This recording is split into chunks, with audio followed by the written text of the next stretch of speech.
Hello दोस्तों, मैं हूँ जयदीप कपाले और आज हम बात करेंगे डीएसएलआर के मैनुअल मोड के बारे में। मैंने इसके पहले मैनुअल मोड का वीडियो बनाया था, बट कुछ टेक्निकल इश्यूज से वॉइस काफ़ी कम आ रहा था, तो मैं फिर से बना रहा हूँ ये वीडियो। बट इस वीडियो में आपको मैं एडिशनल इन्फॉर्मेशन भी दूंगा और कुछ टिप्स भी दूंगा, तो ये वीडियो आगे ज़रूर देखिए। तो दोस्तों, शुरुआत करते हैं इजी स्टेप्स मैनुअल मोड में फ़ोटो शूट करने के लिए। मैंने यहाँ पर कुछ मिनिएचर रखे हैं, आप स्क्रीन में भी देख सकते हो। तो हम उसको लेकर फ़ोटो शूट करेंगे इजी अंडरस्टैंड करने के लिए। तो दोस्तों, मैं टेक्निकल टर्म्स में नहीं जाऊँगा, आपको सिखाने के लिए इजी स्टेप्स बताऊँगा कि कैसे सेटिंग्स करनी है सो दैट आप इमीडिएटली मैनुअल मोड में स्टार्ट कर सकते हो। आप इसको जो भी मैं बताऊँगा उसको इम्प्रूव कर सकते हो प्रैक्टिस करके। तो शुरुआत करने से पहले आप ये डिसाइड कीजिए कि आपको ब्लर बैकग्राउंड चाहिए या क्लियर बैकग्राउंड चाहिए। ब्लर या क्लियर जो बैकग्राउंड है वो अपर्चर के ऊपर डिसाइड होता है। उसके बारे में आपको अगर जानना है तो वो डिटेल में दूसरे जो मेरे वीडियोस है वो आप देख सकते हो, बट इतना डिटेल्स में नहीं जाएंगे। अगर ब्लर बैकग्राउंड चाहिए तो आपका अपर्चर जो वैल्यू है वो कम से कम चाहिए आपके लेंस के हिसाब से। आप जो लेंस के ऊपर दिया होता है कि कितना मिनिमम अपर्चर यूज़ कर सकते हैं आप, 50 मिलीमीटर या 24 मिलीमीटर का अगर लेंस यूज़ करें तो वहाँ पर आपको 1.8 मिल जाता है। ये जो किट लेंस है यहाँ पर मिनिमम अपर्चर जो है वो आपको या 5 मिल रहा है, 4.5 है जो मैं फोकल लेंथ यूज़ किया है उसके लिए 5 मिनिमम मुझे यहाँ पर मिल रहा है। अगर आपको क्लियर बैकग्राउंड चाहिए तो आप ये अपर्चर वैल्यू जो है वो बढ़ाइए। मेनली आपको अच्छी क्लियर बैकग्राउंड जो है वो 7-8 या उसके अबाव मिल जाती है, बट वो आप अगेन आई थिंक आपको वो सेटिंग्स से आप पता चलेगा। तो एक बार आप अगर फिक्स कर दिया कि आपको अपर्चर क्या रखना है, एज एन एग्जांपल अगर आपको ब्लर बैकग्राउंड चाहिए तो मिनिमम अपर्चर रखिए। अपर्चर सेटिंग करने के बाद आप आईएसओ की सेटिंग्स कीजिए। आईएसओ जो होता है वो सेंसर की सेंसिटिविटी जो है वो डिफ़ाइन करता है लाइट के लिए। हम टेक्निकल टर्म्स में नहीं जाएंगे। तो आप अगर नाइट टाइम में शूट कर रहे हैं तो 800 to 1600 आपको यूज़ करना पड़ेगा। डे टाइम में आप 100 से स्टार्ट कर सकते हो। अगेन वेरी क्विकली आईएसओ जो है आप कम से कम रखिए। अगर जितना आप ज़्यादा आईएसओ वैल्यू रखोगे तो उतना आपके फ़ोटोज़ में ग्रेन आ जाएंगे, सो जो इतनी क्लियर फ़ोटो नहीं देती है। बट हम शुरुआत करेंगे यहाँ पर 1600 रखेंगे। मेरे लाइटिंग कंडीशंस इतनी ठीक नहीं है, मैं डे टाइम नहीं नाइट टाइम में शूट कर रहा हूँ, तो हम 1600 यूज़ करेंगे। तो आईएसओ सेटिंग्स के बाद हम शटर स्पीड का सेटिंग करेंगे। तो इस शटर स्पीड सेट करने के बाद आपको ये देखना होगा कि आपका ऑब्जेक्ट जो है वो मूविंग ऑब्जेक्ट है, जैसे कि कार है या बर्ड है, या स्टिल ऑब्जेक्ट है या स्टडी ऑब्जेक्ट है, जैसे मैंने यहाँ पर मिनिएचर रखे। अगर आपका ऑब्जेक्ट स्टिल है या स्टडी है तो आप कम से कम शटर स्पीड यूज़ कर सकते हो। अगर आपका ऑब्जेक्ट मूविंग है तो आपको हायर शटर स्पीड यूज़ करना होगा। मेनली बर्ड फोटोग्राफी जब आप करते हो तो मोर देन 500 या 800 आपको अच्छी फ़ोटो देती है बर्ड्स की। इवन डिपेंड, अगर आपको या बर्ड के विंग्स काफ़ी मूव हो रहे हैं तो आपको हायर शटर स्पीड यूज़ करना होता है। बट यहाँ पर हम या मिनिमम जैसे कि 1/4 फोकल लेंथ का शटर स्पीड यूज़ कर सकते हो। एक बात ध्यान रखिए, शटर स्पीड यूज़ करने के लिए मिनिमम शटर स्पीड जो भी आप फोकल लेंथ यूज़ करोगे, आप किट लेंथ के साथ अगर आपके पास 1855 है तो मानिए आप 55 mm का यूज़ कर रहे हैं तो यहाँ पर 1/50 जो है वो 55 मिनिमम उसके ऊपर होना चाहिए। सो 1/60 आप यूज़ कर सकते हो, या ये यहाँ अगर आप 70 यूज़ करें तो 1/70 होना चाहिए या उससे उसके ऊपर होना चाहिए। उससे आपको अच्छी क्लियर फ़ोटो मिलेगी। उससे हायर आप कितना भी शटर स्पीड यूज़ कर सकते हो, डिपेंड ऑन ऑब्जेक्ट का जो भी मूवमेंट है उसके ऊपर एंड एक्सपोजर लेवल के ऊपर। यहाँ पर देखेंगे हम मिनिएचर का फ़ोटो लेके जब भी आप फ़ोटो क्लिक करोगे, शटर स्पीड आप डिफ़ाइन करने जाओगे तो यहाँ पे स्केल देखिए, मैं यहाँ पर भी दिखाऊंगा। जब मैं क्लिक करता हूँ तो यहाँ पर एक एरो या मार्क आ जाता है जो आपको एक्सपोजर्स, आपका फ़ोटो का एक्सपोजर दिखाता है। जैसे ही आप शटर कम ज़्यादा करते हो तो ये स्केल या कम ज़्यादा होती है, तो ये प्लस साइड में जो है वो एक्सपोजर अच्छा हो रहा है। अगर ये माइनस साइड में है तो आपका फ़ोटो का एक्सपोजर डार्क हो रहा है, सो डार्क पिक्चर्स आ रही है। तो यहाँ पर भी हम देखेंगे। सो मैं हायर शटर स्पीड ले रहा हूँ तो ये डार्क हो रही है फ़ोटो, मैं कम ले कर रहा हूँ शटर स्पीड तो ज़्यादा एक्सपोज हो रही है। तो यह अच्छी एक्सपोज फ़ोटो का शटर स्पीड यूज़ कीजिए, तो वो स्किल से आप कर सकते हो। इवन आप जब व्यू फाइंडर से देखोगे तो आपको वो स्केल नज़र आएगी और वो मार्क भी नज़र आएगा, तो आपको ये स्क्रीन या में देखने की भी ज़रूरत नहीं है, वो व्यू फाइंडर में भी देख के आप शटर स्पीड एडजस्ट कर सकते हो। चलिए हम और एक मेथड देखते हैं जहाँ पर आपने या अपर्चर सेट किया है, मिनिमम आपको ब्लर बैकग्राउंड चाहिए, आईएसओ सेट किया था एक वैल्यू मानिए 800 या depends on the lighting condition, and then आप ने शटर स्पीड एडजस्ट किया। बट यहाँ पर आपको जो फोकल लेंथ यूज़ कर रहे हैं तो वहाँ पर आप उससे कम नहीं जाना चाहते, तो एक तरीका है आपको अच्छी एक्सपोज फ़ोटो लेने का। तो आप ये आईएसओ जो है वो एडजस्ट करके एक्सपोजर लेवल एडजस्ट कर सकते हो। तो यहाँ पर देखिए आप, जब मैं आईएसओ कम ज़्यादा, मेरे शटर स्पीड फिक्स है, अपर्चर फिक्स है, लेकिन मैं आईएसओ के साथ एक्सपोजर ठीक कर रहा हूँ फ़ोटो की। तो यहाँ पर देख सकते हो मुझे 1600 में अच्छी एक्सपोज फ़ोटो मिल रही है, तो मैं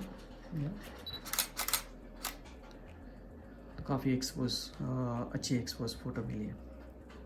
तो ये दो तरीके हैं। एक, पहले तो डिसाइड कीजिए कि आपको ब्लर बैकग्राउंड चाहिए या क्लियर बैकग्राउंड, एंड देन वो फिक्स करने के बाद आप आईएसओ फिक्स कीजिए and then shutter speed adjust कीजिए, और आप शटर स्पीड फिक्स कीजिए and then you adjust the ISO, और आप फ़ोटो का एक्सपोजर एडजस्ट करके ले सकते हो। तो दोस्तों ये थे क्विक स्टेप आपको मैनुअल मोड यूज़ करने का डीएसएलआर कैमरा में। आप ये यूज़ करके इमीडिएटली मैनुअल मोड में फ़ोटो शूट करना स्टार्ट कर सकते हो। थोड़ी प्रैक्टिस करने के बाद आपको भी समझ में आएगा कि कैसे शटर स्पीड, अपर्चर और आईएसओ को एडजस्ट करना है या यूज़ करना है। ये बेसिकली एक्सपोजर ट्रायंगल्स है। तो दोस्तों मैं ये वीडियो में आपको अपर्चर के बारे में भी बताऊंगा। जो मैंने पहले कहा था कि आपको अगर ब्लर बैकग्राउंड चाहिए या क्लियर बैकग्राउंड चाहिए, तो यहाँ पर देखते हैं आप कैसे वो इफ़ेक्ट होता है अपर्चर वैल्यू का। मैंने यहाँ पर या मिनिमम वैल्यू ली है 5। तो हम इससे फ़ोटो लेकर देखेंगे। तो हम यहाँ पर फोकस कर रहे हैं नेचर को। मैंने ये फ़ोटो ली, तो यहाँ पर आप देख सकते हो कि ये इनका जो फेस है वो काफ़ी क्लियर है, बट जो पीछे कार है वो इतनी क्लियर नहीं है। सो वही होता है अगर आप मिनिमम वैल्यू यूज़ करते हो अपर्चर के अंदर। हम ये वैल्यू बढ़ा के फ़ोटो लेंगे, तो मैं आपको दिखाऊंगा कि उस अपर्चर चेंज करने के बाद आपको कैसे क्लियर फ़ोटो मिलती है। तो मैं यहाँ पर F11 ले रहा हूँ। हाँ, अभी आप देख सकते हो कि ये अपर्चर चेंज करने के बाद इनकमिंग लाइट जो है सेंसर्स के ऊपर वो कम हो गई, तो फ़ोटो डार्क हो गई है। तो इसे एडजस्ट करने के लिए आइदर आपको ISO चेंज करना होगा या शटर स्पीड चेंज करना होगा। तो मैं यहाँ पर ISO चेंज कर रहा हूँ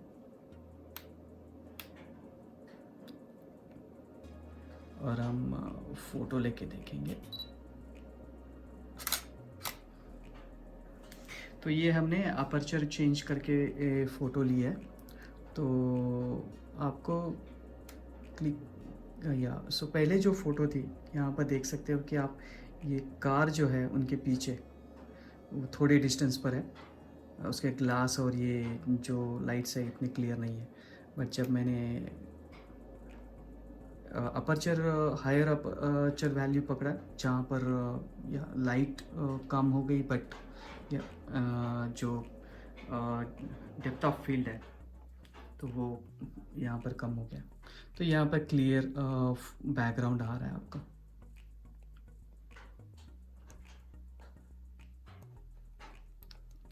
देखिए यहाँ पर ब्लर है और मैं हायर अपर्चर यूज़ करने के बाद क्लियर होगा।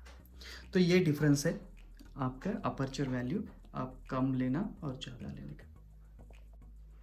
तो दोस्तों मैं आपको ISO के बारे में भी बताऊंगा यहाँ पर। तो हायर ISO कैसे इफ़ेक्ट करता है पिक्चर क्वालिटी, लोअर ISO आपके पिक्चर क्वालिटी कितनी ठीक रखता है या अच्छी रखता है, ग्रेन्स जो है वो कैसे कम या ज़्यादा होते हैं। तो यहाँ पर मैंने मिनिमम अपर्चर लिया है और ISO में 3200 के करीबन ले रहा हूँ। सो मे बी हम थोड़ा ज़्यादा लेंगे 6400 समझने के लिए। एंड देन मैं शटर स्पीड एडजस्ट करके फ़ोटो लूँगा, सो ताकि अच्छी एक्सपोज फ़ोटो आए। तो देखिए मैं यहाँ पर स्केल 0 पर रखा हूँ। सो वही हम रेफरेंस लेंगे नेक्स्ट फ़ोटो के लिए भी।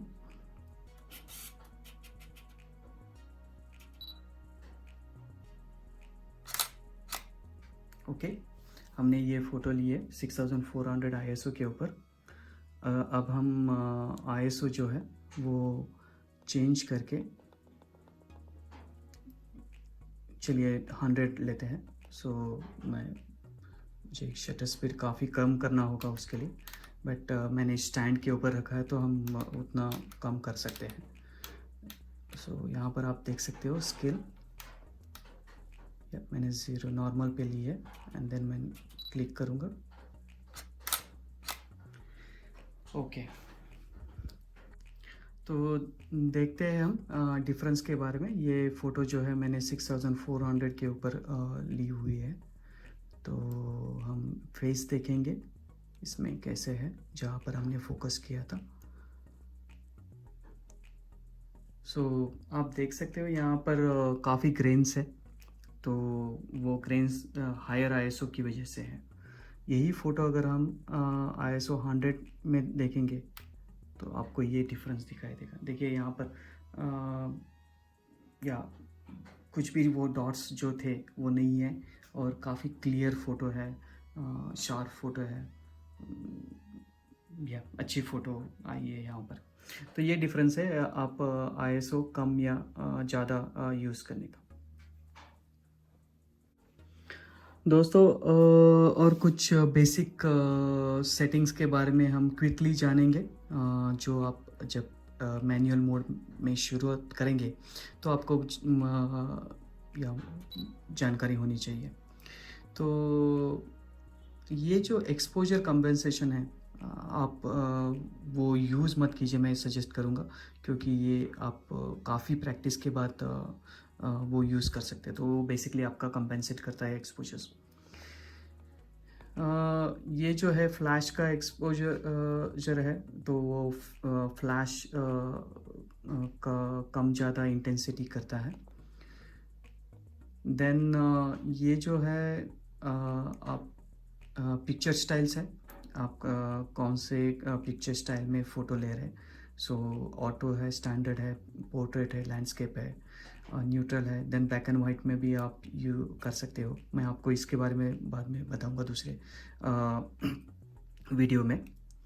आप अगर बिगिनर्स स्टार्ट कर रहे हो मैनुअल मोड में, तो मैं सजेस्ट करूंगा कि पिक्चर स्टाइल आप ऑटो या स्टैंडर्ड पे रखिए, तो वो आपको हेल्प करेगा। एंड देन आप धीरे धीरे इम्प्रूव कर सकते हो डिफरेंट पिक्चर स्टाइल्स के लिए। इसके बाद white balance, auto white balance रखिए। ये आपको सीखना पड़ेगा। अगर डे लाइट है, शैडो है, या डिफरेंट वाइट बैलेंस जो है वो कैसे यूज़ करने हैं। सो मैं सजेस्ट करूँगा कि आप ऑटो वाइट बैलेंस यूज़ कीजिए। लाइट ऑप्टिमाइज़र स्टैंडर्ड पर रखिए, वो भी या आई थिंक डिपेंड है आपको कैसे फ़ोटो लेनी है। यहाँ पर जो ऑटो फोकस ऑपरेशन है, तो वन शूट है और AI है एंड AI सर्वो है। सो वन शॉट जो है वो नॉर्मली स्टिल फोटोग्राफी स्टडी जो है ऑब्जेक्ट, उसके लिए यूज़ करते हैं। ये जो है AI, सो ये ऑटोमेटिकली मूव करता है। अगर ऑब्जेक्ट मूव हो रहा है तो वो इंटरमीडिएट है स्टडी एंड मूविंग ऑब्जेक्ट के बीच का। अगर आपका कंटिन्यूस ऑब्जेक्ट मूव हो रहा है, जैसे कार्स हैं, बर्ड्स हैं, तो आप ये या AI सर्वो पे रखिए। मैं आपको सजेस्ट करूँगा कि AI फोकस रखिए और स्टार्ट कीजिए। देन आप वो बाद में एक्सपर्ट आने के बाद चूज़ कर सकते हो कि कैसे करना है। कंटिन्यूस शूटिंग और सिंगल शूटिंग के एंड देन टाइमर के बीच में आप कंटिन्यूस शूटिंग पर रखिए। बिगिनर्स को सजेस्ट करूँगा कि आप फ़ोटो लेने के वक्त मोर देन 1-2 फ़ोटो लीजिए, ताकि आप चूज़ कर सकते हो उसमें से अच्छी फ़ोटो कौन सी है। देन या मीटरिंग मोड भी समझना आपको थोड़ा डिफ़िकल्ट जाएगा पहले, तो सजेस्ट करूँगा कि या इवैल्यूएटिंग मीटरिंग रखिए, ताकि आपको या पूरी पिक्चर्स इक्वली एक्सपोज मिले। एंड देन जो लास्ट है ये आई थिंक इमेज साइज़ है, तो वो आपके हिसाब से वो चेंज कर सकते हो आप। तो दोस्तों ये थे मैनुअल मोड के बेसिक टिप्स, सेटिंग्स, जिससे आप इमीडिएटली मैनुअल मोड में शूटिंग करना स्टार्ट कर सकते हो। होपफुली आपको समझ में आया होगा। अगर कुछ क्वेश्चंस है तो आप कमेंट बॉक्स में ज़रूर लिखिए, मैं उसको क्लैरिफाई करने की कोशिश करूँगा। तो दोस्तों आपको अगर ये वीडियो अच्छा लगा तो वीडियो को लाइक ज़रूर कीजिए और मेरे चैनल को सब्सक्राइब ज़रूर कीजिए। Thank you.